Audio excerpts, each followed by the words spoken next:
నమస్తే మిత్రులారా, నేను మీ శ్రీనివాస్ చౌహాన్ అడ్వకేట్. మిత్రులారా, sale deed versus agreement of sale. Sale deed అంటే ఏంటి? సేల్ డీడ్ అంటే ఏదైనా ఒక ప్రాపర్టీ మన పేరు మీద ఉన్నప్పుడు మనము వేరే వ్యక్తులకు అమ్మాలనుకుంటే రిజిస్ట్రేషన్ ఆఫీసులో రిజిస్ట్రేషన్ యాక్ట్ ప్రకారంగా మరొక వ్యక్తి పేరు మీద రిజిస్ట్రేషన్ చేసి మన హక్కులను బదలాయించే ఒక పత్రాన్ని, ఒక డాక్యుమెంట్ని సేల్ డీడ్ అని అంటాము. ఈ సేల్ డీడ్ అనేది ఖచ్చితంగా రిజిస్ట్రేషన్ కావాల్సిందే. రిజిస్ట్రేషన్ కాని సేల్ డీడ్లు చెల్లుబాట్లు కావు.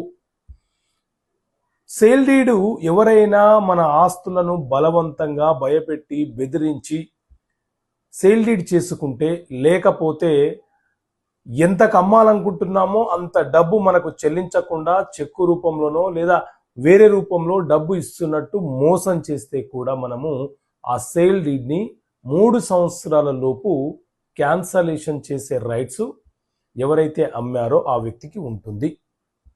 ఇది సేల్ డీడ్.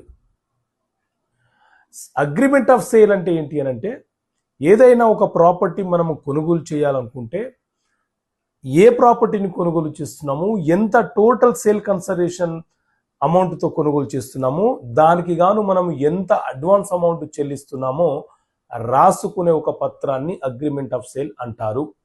ఈ అగ్రిమెంట్ ఆఫ్ సేల్ అనేది 100 రూపాయల బాండ్ పేపర్ మీద రాసుకోవడము బెటరు. ఈ అగ్రిమెంట్ ఆఫ్ సేల్ అనేది రిజిస్ట్రేషన్ కావాల్సిన అవసరం లేదు.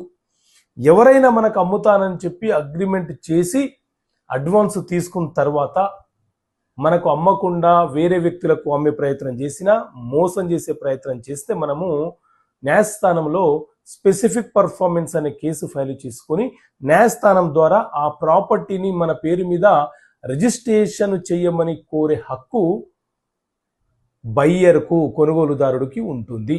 ఇది అగ్రిమెంట్ ఆఫ్ సేల్కి సంబంధించిన అంశము. ఓకే మిత్రులారా, థ్యాంక్ యూ. జై హింద్.